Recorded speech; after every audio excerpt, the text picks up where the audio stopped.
Hi, everybody, and welcome to my YouTube channel, Politics with Sherry Jacobus. Thank you for subscribing. And if you just happen to find me from scrolling around, I hope you'll hit that subscribe button and help me out. Um, there's disturbing news every day, increasingly so in the Trump administration. And as I talked about, I think it was yesterday, when you connect all the dots, you can see what they're trying to do. And we can't be in denial about this. This is how we got here. We did this. But there are new reports that show that Department of Homeland Security is suspending investigations into crimes such as human trafficking, child exploitation, and terrorism to divert resources into arresting immigrants.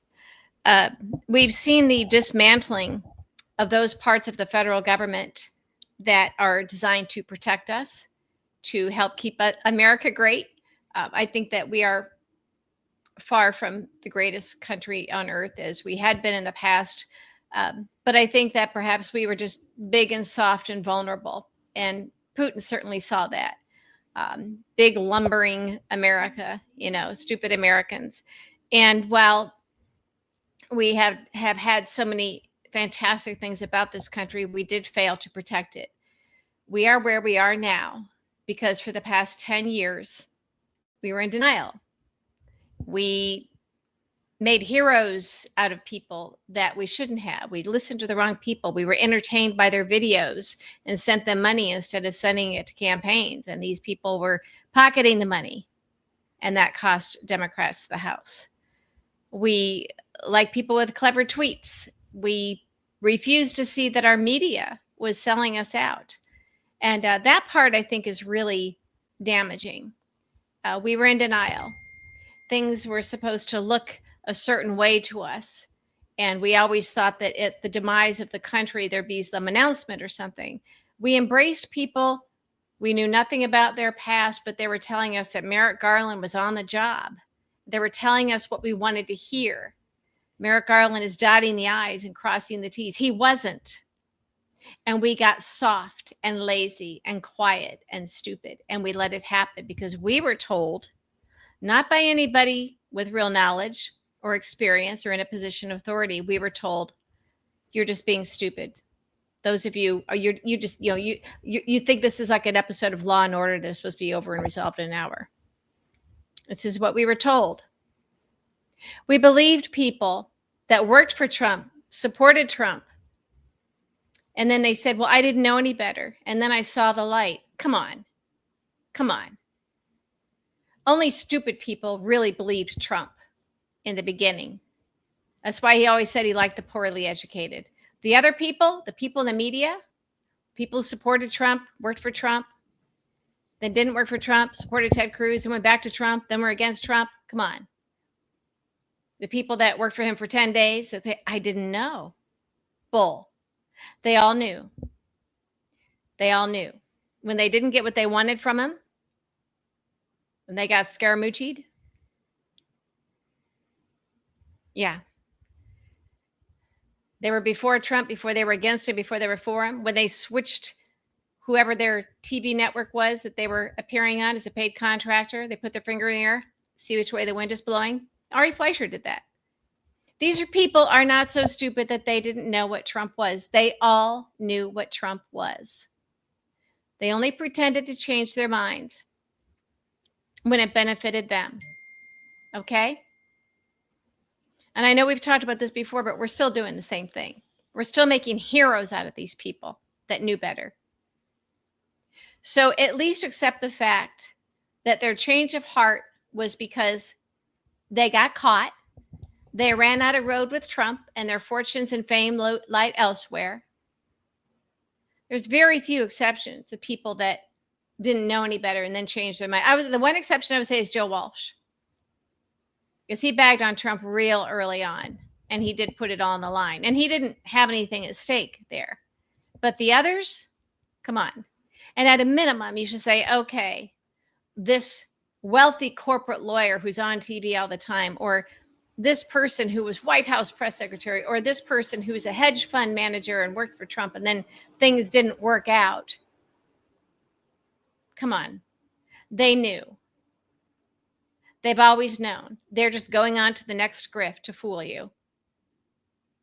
Do not trust these people. Well, it's too late because you guys have trusted them and put them in the public light and elevated them. You know, Michael Cohen, come on.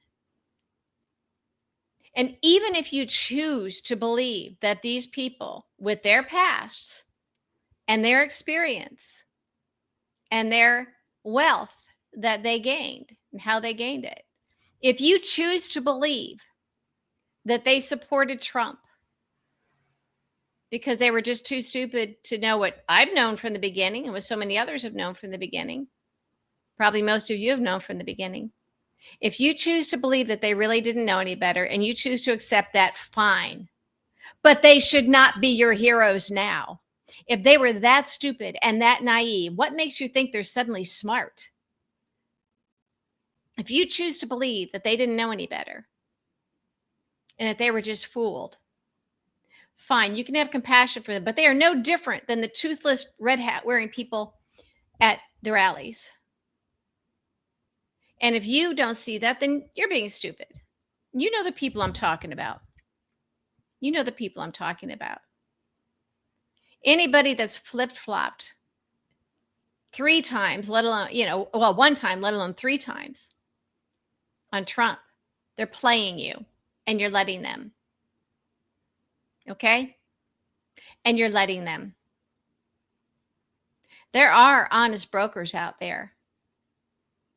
But the ones that know how to play you seem to be doing still, 10 years later, still they're doing a little bit too well. And they can't do well without you being the ones making them do well. So I do think it's important that we have to recalibrate and understand our role in all of this. Remember Les Moonves, when he was running CBS, he said, Donald Trump may be bad for America, but he sure is good for ratings. So we can point to the media, and the media is very much at fault because they're not supposed to be about ratings. They're supposed to be about journalism. But that's been out the window since long before Trump. Are you still watching Morning Joe? I mean, I know we like MSNBC, but are you still watching Morning Joe?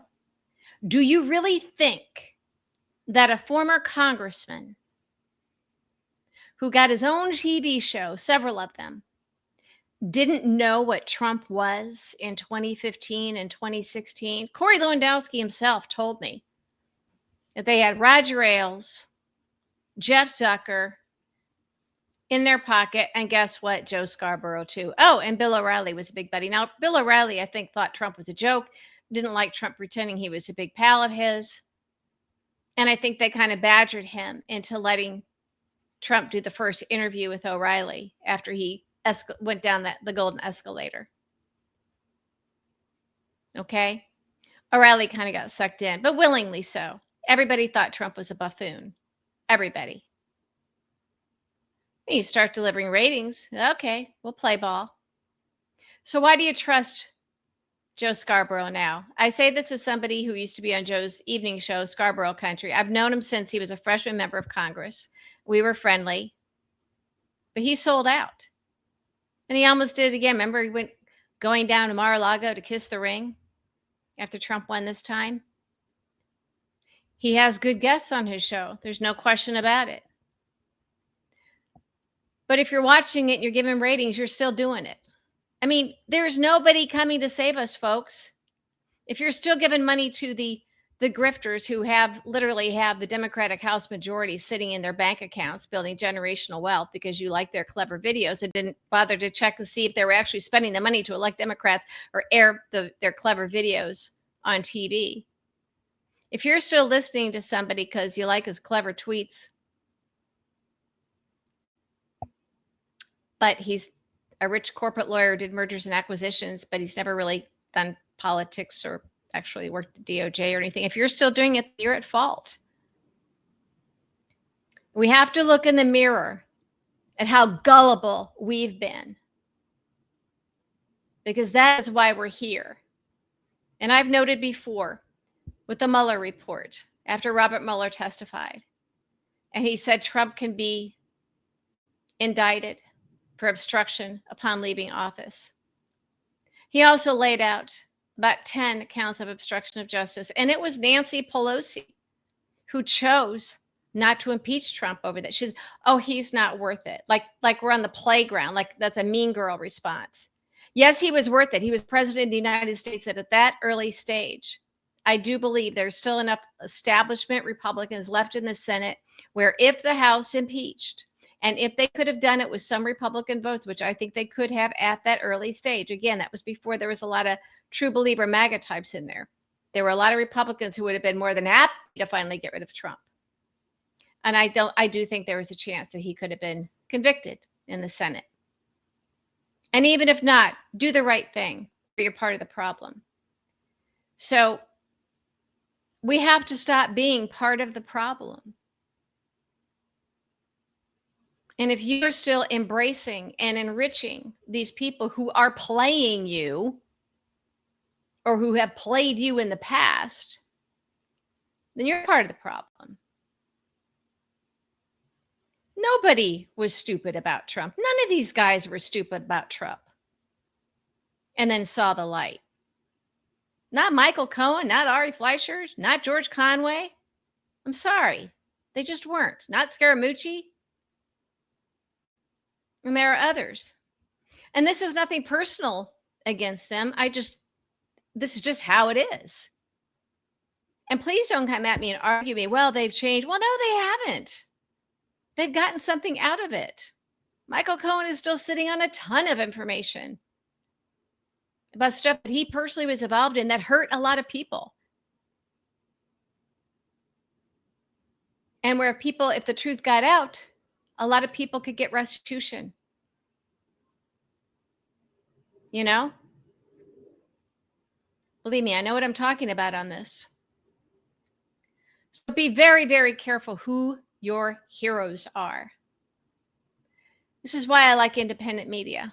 I like to find the independent players who have been smart from the beginning, you know?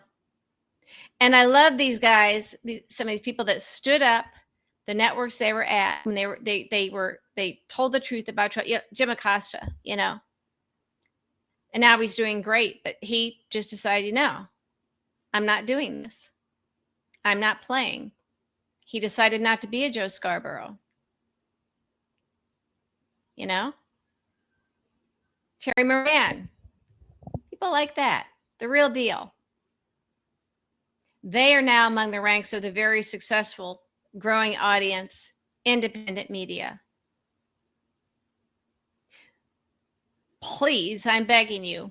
Not that I don't even know if we can be saved anymore, but we did do this to ourselves. We did do this to ourselves. We have to be smarter. We have to be better. Stop giving an audience or money or attention or following or doing anything to enrich the people who are playing you. I don't care how smart they sound. There are other people who are smart who are also not dishonest. Check people's actual experience. But some of these super smart people who supported Trump and then didn't, and then maybe did again, and then they didn't get the jobs they wanted, so then they didn't. Come on, do better. Especially when these same people do not have the actual proper experience to be pontificating on any of this. Okay? Have they been political journalists? Have they worked in politics? Have they been are they a former federal prosecutor? Have they worked for an AG? Anything. But if you're just a rich corporate lawyer, no. If you're somebody who played in the Trump circles in New York for many years as a hedge fund guy, you weren't so stupid that you really believed and then you saw the light. You went in, you knew what he was, you wanted to get yours, and then when it didn't work out, you're like, oh, I didn't know any better. That's the truth. You guys know I'm telling the truth about this. I've been saying it for a while, but it seems to fall on deaf ears, and it might be too late for us. These are not the people who are going to save you. Those are the people who have harmed us. Stop enriching them. Support the independent media, the real deal. The men and the women who know, who tell the truth. And those people in politics, media, who actually have the real experience, actual real experience, hardcore experience, years and decades of experience. It's important.